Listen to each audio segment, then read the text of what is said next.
인간의 이기심을 다룬 산둥 수용소라는 책이 있습니다.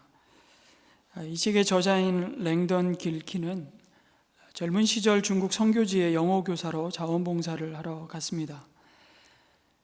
그때가 1941년이었는데요. 그때부터 중국 북경에 있는 영경대학에서 영어를 가르쳤습니다.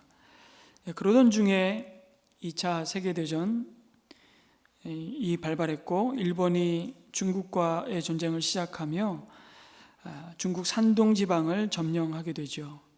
졸지에 일본군에게 랜던 길키는 포로로 잡히게 되었습니다. 산둥 반도에 있는 위엔 수용소에서 3년 동안 2천여 명의 다국적 포로들과 함께 수용소 생활을 하면서 겪었던 그 실화를 바탕으로 기록한 책입니다. 저자는 이 책에서 선교사와 의사와 또 사업가 등 비교적 사회적 지위가 있는 중산층 사람들이 이 수용소에서 보여주는 절망적인 그 인간성들을 희극적으로 묘사해 놓았습니다.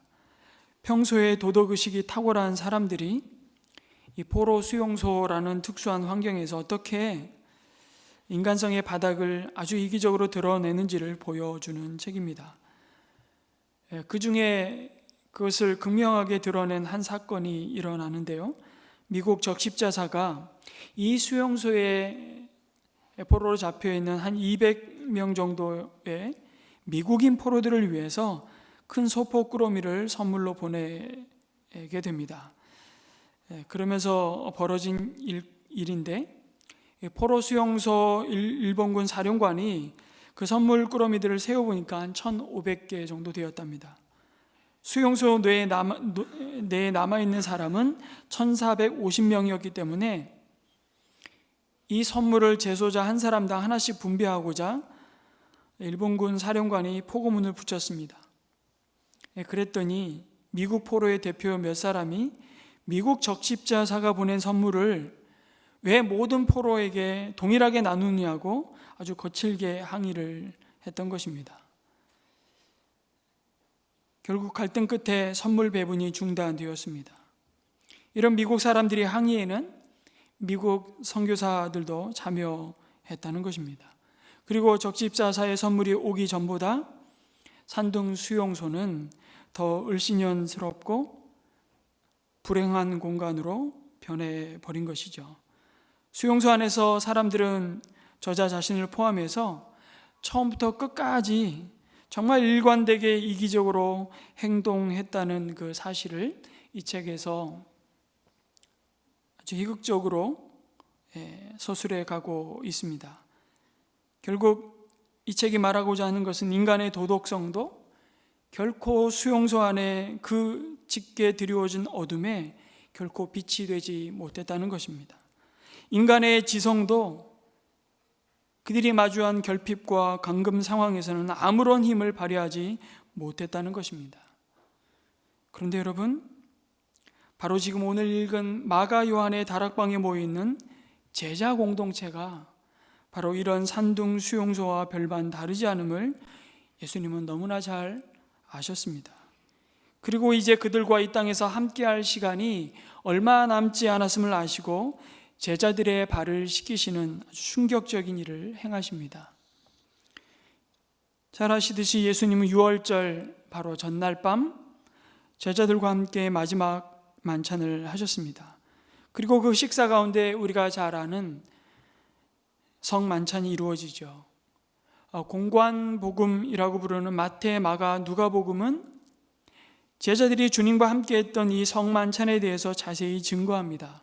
떡을 떼어 주시면서 이것은 내 몸이라고 하시고 또 잔을 주시면서 이것은 죄를 사하여 주시려고 많은 사람을 위하여 흘리는 나의 피, 곧 언약의 피라고 말씀하시면서 이제 내일 예수님이 지실 십자가의 참된 의미를 가르쳐 주셨습니다. 이것은 곧 자신이 바로 세상 죄를 지고 가는 유월절 어린 양이 되심을 확인하여 주셨던 것이었죠. 그런데 요한복음은 바로 이 성만찬에 대해서는 일절 언급하지 않습니다.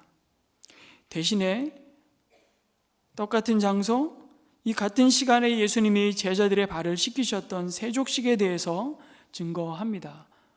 그리고 공관복음서는 이 주님이 제자의 발을 씻기신 사건에 대해서는 또한 일절 언급하지 않죠.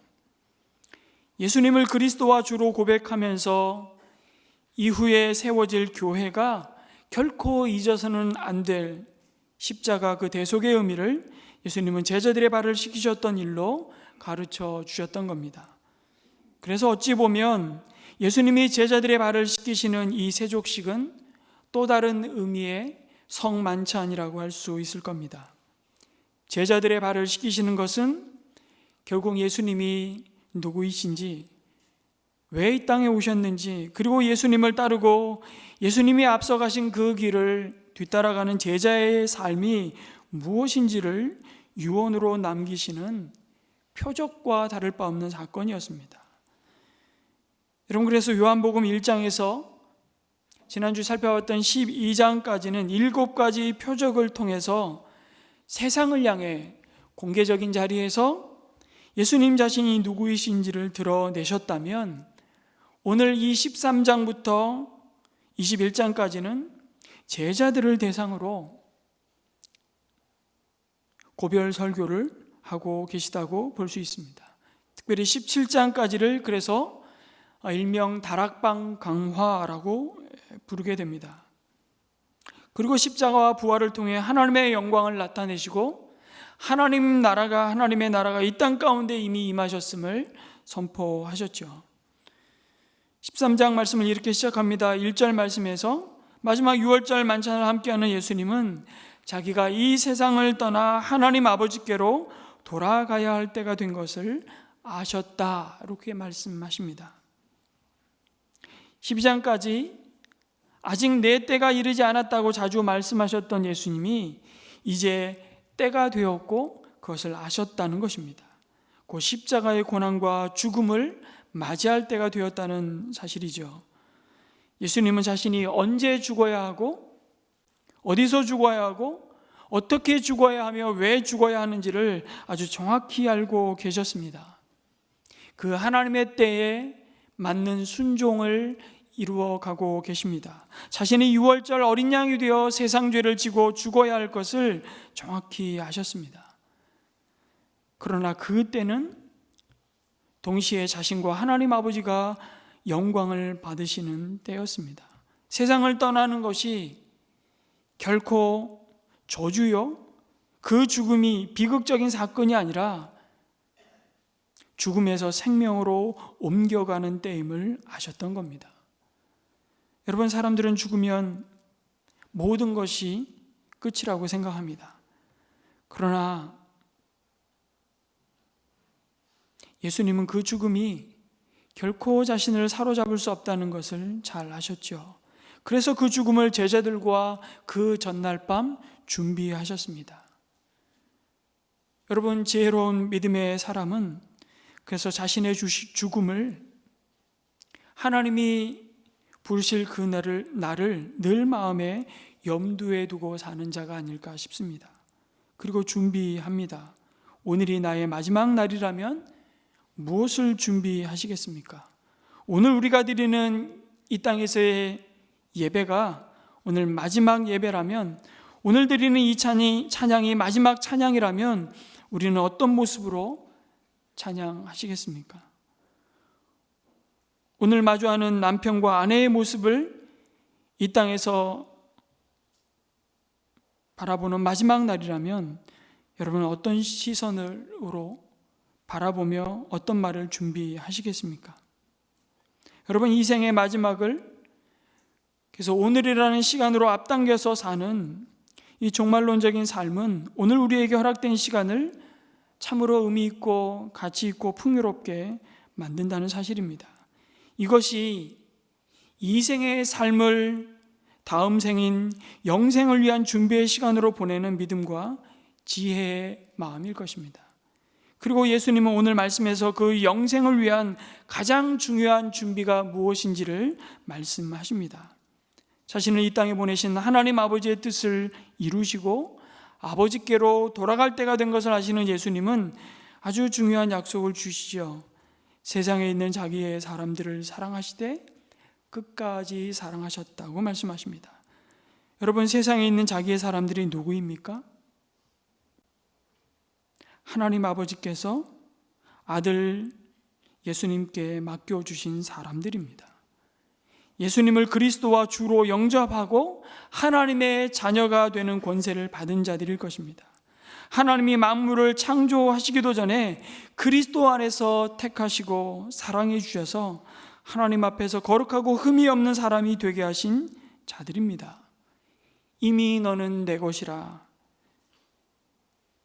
그 이름을 지명하여 부른 자들, 하나님의 손바닥에 새겨 넣으신 자들입니다. 여러분, 그들이 바로 이 자리에 하나님께 영과 진리로 예배드리는 저와 여러분입니다. 이 사실을 믿으십니까? 이 세상에 있는 자기의 사람들을 사랑하시되 어떻게 사랑하셨다고요? 끝까지 사랑하셨다고 말씀합니다. 여러분, 여기서 끝까지라는 의미는 그냥 마지막까지라는 시간을 나타내기도 하지만 더 중요한 것은 목적을 가리킵니다. 그들을 사랑하시는 하나님의 목적이 이룰 때까지 사랑하시겠다는 하나님의 확고부동한 의지를 보여주시는 겁니다. 하다 마는 사랑이 아니라, 적당히 하는 사랑이 아니라 자기 양을 위하여 자신의 목숨을 내어주는 끝이 없는, 결코 포기하지 않으시는 사랑입니다. 여러분, 우리가 그런 사랑을 받을 만한 가치가 있기 때문에 사랑하신 것일까요? 결코 아니죠. 끝까지 사랑하시는 주님의 사랑을 생각할 때마다, 그래서 우리가 붙들어야 할 말씀이 있다면 저는 로마서 5장 8절 말씀이 아닐까 싶습니다. 로마서 5장 8절 말씀을 같이 읽을까요? 시작. 그러나 우리가 아직 죄인 되었을 때에 그리스도께서 우리를 위하여 죽으셨습니다. 이리하여 하나님께서는 우리들에 대한 자기의 사랑을 실증하셨습니다. 개역개정은 확증하셨습니다 라고 번역, 이 번역이 더 좋은 것 같아요. 이어지는 10절 말씀에서도 더 놀라운 사실을 선포하십니다. 우리가 하나님의 뭐였을 때요? 원수일 때에도 하나님의 아들의 죽으심으로 말미암아 하나님과 화해하게 되었다면, 화해한 우리가 하나님의 생명으로 구원을 얻으리라는 것은 더욱더 확실한 일입니다. 예수 그리스도의 십자가가 우리 구원의 보증이 되신다는 사실을 말씀해 주고 있습니다. 여러분, 끝까지 사랑하셨다는 것은 결국 예수님의 사랑을 받을 자격이 있어서 우리가 그 사랑을 받았다는 것이 아닙니다. 뭔가 예쁜 짓을 해서 사랑하시겠다는 것이 아닙니다. 내가 너 하는 거 봐서 주님이 사랑할지 말지를 결정하시겠다는 말씀이 아닙니다.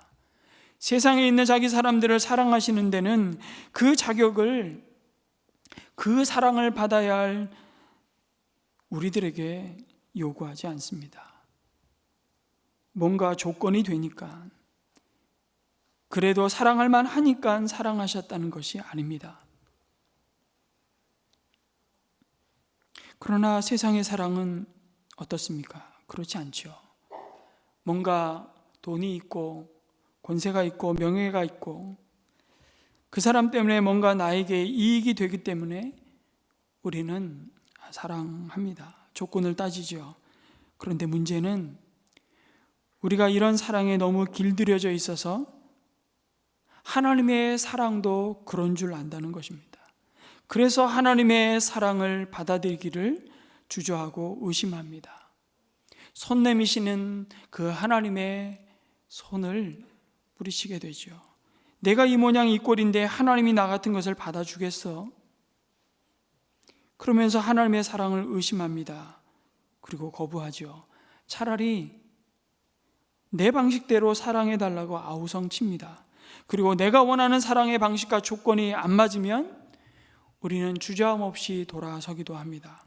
그런 배반을 2절의 가룟 유다의 모습을 통해서 우리에게 드러내시죠. 2절 말씀에 저녁을 먹을 때에 악마가 이미 시몬 가룟의 아들 유다의 마음속에 예수를 팔아넘길 생각을 불어넣었다. 넣었다. 여러분, 끝까지 사랑하시는 예수님의 사랑을 끝까지 외면하고 거부하며 이제 예수님은 자신이 꿈꾸는 세상을 줄 수 없는 자라고 생각한 이 가룟 유다의 마음속에 악마가 예수님을 팔아넘길 생각을 불어 넣었다고 말씀합니다. 마귀가 이 배반의 생각을 불어 넣었다는 것이죠. 마치 예수님을 배신한 가룟 유다의 그 선택이 그 모든 책임이 사탄에게 있는 것처럼 들립니다. 그러나 여러분, 우리가 생각하는 것이 다 내 생각이 아닙니다. 우리가 얼마나 누군가로부터 들은 것을 내 생각처럼 말합니까? 그런데 사실 가만히 보면 우리의 생각이라는 것도 밑도 끝도 없이 그냥 하늘에서 어느 날 뚝 떨어진 것이 아닙니다. 다 누군가에게 들은 것이고 책에서 읽은 것이고 부모에게서 배운 것이고 오랫동안 경험해서 이렇게 다 축적된 것 아닙니까? 여러분, 그 중에 어떤 생각은 참으로 악하고 거짓된 사탄에게서 온 생각이 있을 수 있다는 것을 우리는 눈을 뜨고 지켜봐야 하는 것입니다. 예수를 팔아넘길 생각을 불어넣었다고 여러분 말씀하실 때 이 불어넣다라는 의미는 밭에 씨앗을 뿌리다, 던져 넣다라는 의미입니다. 마귀는요, 하나님과 우리 사이를 갈라놓고 이간질시키기 위해서 끊임없이 악한 생각과 도모와 계획과 속이는 말을 우리 마음속에 던져 넣습니다. 그래서 디아볼로, 그 악마를 디아볼로라고 하는데 그 디아는 원래 between 뭐뭐 사이라는 뜻이고요. 볼로는 헬라어 발로에서 왔습니다. 던져 넣다. 끊임없이 뭔가를 던져 넣는 자. 그래서 그 사이를 갈라놓는 자. 그게 속이는 자, 거짓말, 사탄이죠. 그런 생각이 끊임없이 우리의 마음을 지나갑니다. 우리 마음밭에 뿌려집니다. 아, 이 더러운 세상 더 이상 살고 싶지 않다. 죽고 싶다. 내가 저 인간하고 다시는 상대하나 봐라. 상종하나 봐라. 그런 악하고 부정적인 생각들, 저주하는 마음, 죽고 싶고 죽이고 싶은 충동과 생각을 끊임없이 사단은, 마귀는 우리 마음에 집어넣습니다. 그러나 그 생각을 취하고 선택하는 것은 우리의 자신의 의지에 달려 있습니다. 마틴 루터가 이런 얘기를 하지 않았습니까? 새가 내 머리 위를 지나가는 것은 내가 막을 수 없다. 그러나 그 새가 내 머리 위에 앉아서 둥지를 트는 것은 막아야 한다. 아니, 막을 수 있다라고 말했습니다. 마귀가 우리의 마음에 원망하는 마음, 미워하는 마음, 두려워하는 마음, 시기하는 마음, 온갖 죽음의 생각을 불어넣지만 그 생각을 거부할 수 있는 그 의지와 선택권을 우리에게 주셨습니다. 가룟 유다는 그 생각을 그러나 거부하지 않았던 것이죠. 그럼에도 예수님은 유다의 그 마음과 생각에서 돌이키기를 원하셨습니다. 그래서 계속해서 그의 발을 씻기시며 그에게 빵을 포도주에 찍어 그 입에 넣어 주시면서 계속 회개할 기회를 주셨던 겁니다. 그러나 가룟 유다는 악마가 그의 마음밭에 뿌린 가라지 같은 생각을 뽑아버리지 않았습니다. 그 생각을 오히려 품고 키우며 마침내 예수를 팔아야겠다는 결심을 굳히게 되죠. 여러분, 도대체 무엇 때문에 생명의 길이 아닌 이 죽음의 길을, 빛이 아닌 이 어둠을 선택한 것일까요? 그것은 예수님에게서 기대했던 그 하나님의 나라가 유다가 꿈꾸던 나라가 아니었기 때문입니다. 유다는 예수님 대신에 결국 돈을 선택했습니다. 힘으로, 규모로, 권력으로 세상을 정복하는 메시아를 기다렸습니다. 종의 모습으로 섬기는 나약한 메시아를 거부했습니다. 사실 그렇게 제자 공동체는 온통 악마가 그들의 마음밭에 뿌려놓은 가라지 같은 생각들로 불타오르고 있었던 것입니다. 그래서 하나님 아버지께로부터 왔다가 하나님께로 돌아간다는 것을 아셨던 예수님은 끝까지 사랑하시는 주님의 사랑을 바로 6월절 전날 밤 제자들의 발을 씻기시는 아주 충격적인 낮아지심과 섬김으로 확인시켜 주시는 것입니다. 예수님이 왜 세족식을 행하셨습니까? 끝까지 자신에게 맡겨진 사람들을 사랑하셨기 때문입니다. 그런데 제자들은 오히려 예루살렘에 올라오는 동안에도 누가 크냐며 서로 심각하게 다투고 있는 광경을 다른 복음서에서는 증거하고 있죠. 그 다툼을 촉발시킨 것은 야고보와 요한의 어머니가 예수님께 청탁한 일에서 비롯되었습니다.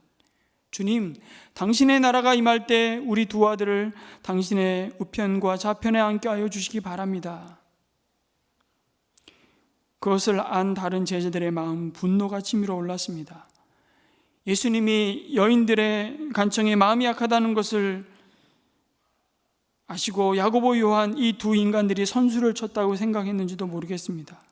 그러니 나머지 제자들이 아니 이런 식으로 하면 재미없지. 야고보와 요한을 향해서 비난과 아주 거친 언사가 오가며 권력 다툼이 시작된 것입니다. 그리고 심지어 이 마지막 유월절 만찬의 자리에서도 누가 크냐를 놓고 말다툼하며 자신의 영광을 구하며 앉아있는 장면을 누가복음은 생생히 증언합니다. 누가복음 22장 24절에 이렇게 말씀하지요. 제자들 가운데서 누구를 가장 큰 사람으로 칠 것이냐는 물음을 놓고 그들 사이에 말다툼이 벌어졌다. 근데 이 자리가 어느 자리라고요? 마지막 만찬을 하는 자리라고요. 그도 그럴 것이 그들이 예수님과 함께 예루살렘 성을 입성할 때 여러분 그 군중들이 환호하던 소리를 들으면서 품었을 제자들의 마음에 품었을 생각들을 여러분 한번 상상해 보시기 바랍니다. 야, 이제 우리들의 세상이 드디어 왔다. 이제 얼마 남지 않았다. 우리가 천하를 호령할 그 때가 다가왔다고 그들은 착각했을 것입니다. 그러나 그 순간에도 예수님은 나귀를 타고 입성하시죠. 근데 마치 제자들은 큰 개선 장군이 군마를 타고 입성하는 것처럼 바라보고 있는 것입니다. 얼마나 예수님의 마음과 제자들의 마음이 멀어져 있는지를 보여줍니다. 식사가 한창 진행되는 동안 상식적으로 유대인의 결례를 따라 그들은 이미 발이 씻겨 있어야 됨에도 그 자리는 그들의 발을 씻어줄 종이 없었습니다. 그리고 누가 나서서 근처에 있는 발 씻을 물을 가져다가 주님의 발을 씻기는커녕 자신의 발이라도 씻기 위해 물을 가져오는 수고조차 그것이 자신의 일이라고 생각하는 제자 역시 없었습니다. 이것이 3년을 주님과 함께 동고동락했던 제자의 현주소였죠. 제자로 부름받은 그 부르심의 목적을 망각하고 있는 그들, 누가 크냐며 서로 견제하며 미워하면서 시기와 질투와 교만의 자리에 앉아있는 그들, 그럼에도 주님은 세상에 있는 자기 사람들을 사랑하시되 끝까지 사랑하시는 분으로 제자들의 무릎 아래로 내려오셨습니다. 주님이 제자들의 발을 씻기 시작할 때 왜 자기들의 발을 씻기시는지 감히 묻는 자가 없었습니다. 그 이유를 아는 자도 없었습니다. 그러나 그곳은 이미 이 세상의 질서와는 너무나도 다른 가치와 목적과 삶의 방식이 지배하는 하나님의 나라가 어떤 모습인지를 드러내는 자리였던 것이죠. 마가복음 10장 45절에 예수님에 대해서 이렇게 소개합니다. 인자는 섬김을 받으러 온 것이 아니라 섬기러 왔으며 많은 사람을 구원하기 위하여 치를 몸값으로 자기 목숨을 내주러 왔다고. 이렇게 말씀하셨던 예수님과는 전혀 상관없는 길을 가는 제자들을 향한 이 마지막 레슨을 친히 몸으로 하셨던 겁니다. 4절에 예수님은 이렇게 묘사됩니다. 같이 읽겠습니다. 시작. 잡수시던 자리에서 일어나서 겉옷을 벗고 수건을 가져다가 허리에 두르셨습니다. 이 모습은 여러분 전형적인 당시 종들의 모습이었습니다. 주인의 발을 씻어야 할 종은 겉옷을 두르지 않았습니다. 겉옷을 벗으셨다는 것은 어쩌면 제자들 앞에 굉장히 수치스러운 모습일 수도 있습니다. 여러분, 겉옷을 벗는 순간 사실은 허벅지까지 드러난 살을 드러내야만 하는 것이죠. 당시의 종들은 겉옷 속에 칼을 품고 종종 주인을 죽이고자 하는 경우가 많았기에 겉옷을 벗고 시중을 했습니다. 내가 주인인 당신을 해할 어떤 무장도 하고 있지 않다는 것을 그렇게 보여주는 것이죠. 그래서 발을 씻기 위하여 겉옷을 만약 종이 두르고 있다면 그것은 대단히 충성스럽지 못한 태도였습니다. 주님은 종이 되신 것입니다. 그리고 수건을 두르셨죠. 그렇게 만왕의 왕이신 예수님은 자신을 낮추시고 내려오셨습니다. 서로 누가 큰 자인지를 따지며 서로 잡아먹지 못해서 안달이 나 있는 그 순간에 말이죠. 이런 예수님의 모습을 빌립보서 2장 6절에서 8절은 이렇게 증거합니다. 같이 한번 또 읽겠습니다. 시작.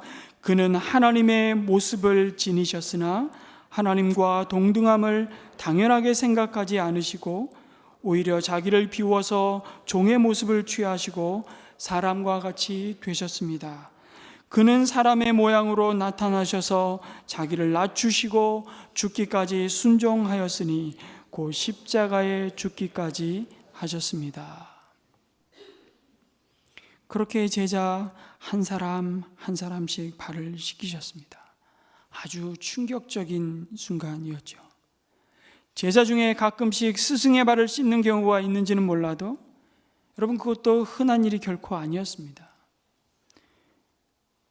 그런데 스승이 제자의 발을 씻기는 일은 볼 수도 없고 있을 수도 없고 안에 있어서는 안 되는 일이었던 것입니다. 너희 가운데서 위대하게 되고자 하는 사람은 누구든지 너희를 섬기는 사람이 되어야 하고 너희 가운데서 으뜸이 되고자 하는 사람은 너희의 종이 되어야 한다고 말씀하셨는데, 이 주님의 말씀을 한 귀로 듣고 한 귀로 흘려 버렸던 그 제자들을 향해 자신이 몸으로 이렇게 가르치실 줄은 누구도 상상하지 못했던 겁니다. 그렇게 제자들의 발을 씻겨 가시다가 드디어 베드로 차례가 되었습니다. 베드로가 이렇게 말합니다.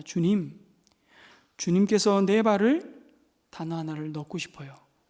정녕 진짜 씻기시렵니까? 어찌 스승이 제자의 발을 씻기실 수가 있느냐는 것이죠. 베드로의 생각은 그것은 제자들에게 오히려 수치스러운 일이라고 생각했는지 모르겠습니다. 이제 곧 이스라엘의 왕이요 구원자가 되실 예수님이 제자들의 발을 씻기는 일은 결코 해서는 안 될 일이라고 생각했던 겁니다.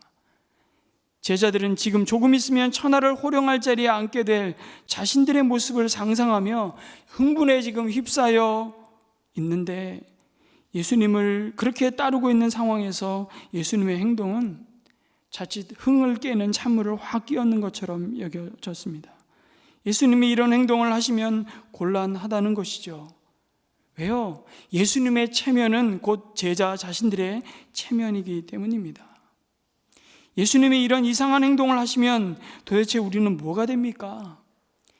베드로의 생각은 여러분, 가룟 유다와 결코 결이 다르지 않았습니다. 차라리 저에게 예수님의 발을 씻으라고 하신다면 기꺼이 주님의 발을 제가 씻겨드리지 않겠습니까? 차라리 저에게 당신의 발을 씻으라고 명령해 주십시오. 베드로의 말은 이렇게 들리는 것입니다. 그러면서 이어서 하는 말이 베드로의 고집이 나타나죠. 내 발은 절대로 씻기지 못하십니다 라고 말하는 것입니다. 역시 우리 베드로는 우리를 실망시키지 않습니다. 마치 이 말은 인자가 대제사장들과 바리새인들에게 잡혀 십자가를 지고 죽임을 당하고 사흘 만에 부활하실 것을 말씀하실 때 베드로가 예수님을 어떻게 했다고요? 꾸짖으면서 절대 그런 일은 일어날 수 없다고 항변하던 모습을 다시 재현하고 있는 것 같습니다. 여러분, 베드로가 예수님을 꾸짖으면서 절대 그런 일은 일어날 수 없다고 말했던 장면 기억하십니까? 그때 예수님은 아주 단호하게 말씀하셨습니다. 사탄아, 내 뒤로 물러가라. 너는 나를 넘어지게 하는 자로다. 여기서도 주님은 아주 엄중하게 경고하십니다. 내가 너를 씻기지 아니하면 너는 나와 상관이 없다. 이 상관이 없다라는 말은요, 하나님께 받을 유업이 없다는 뜻입니다. 하나님이 너에게 약속한 분깃이 없다는 겁니다. 내가 나와 상속을 나누지 못할 것이라는 아주 심각한 경고이죠. 내 십자가를 받아들이지 않는다면, 하나님 나라에 대한 너의 생각을 근본적으로 바꾸지 않는다면 하나님 나라에서의 너의 몫은 없을 것이라는 말입니다. 한마디로 하나님 나라에 들어갈 수 없다는 겁니다. 그러자 베드로는 내 발뿐만 아니라 손과 머리까지도 씻겨달라고 간청합니다. 역시 베드로답습니다. 천진무구한 건지 아주 계산이 빠른 건지 잘 모르겠습니다만, 여러분, 손과 머리까지 씻김을 받으면 내가 받을 분깃, 유업이 그만큼 더 커질 것이라는 또 다른 야망의 모습을 베드로에게서 보게 되는 것입니다. 예수님에게 특별 대우를 요구한 것이죠.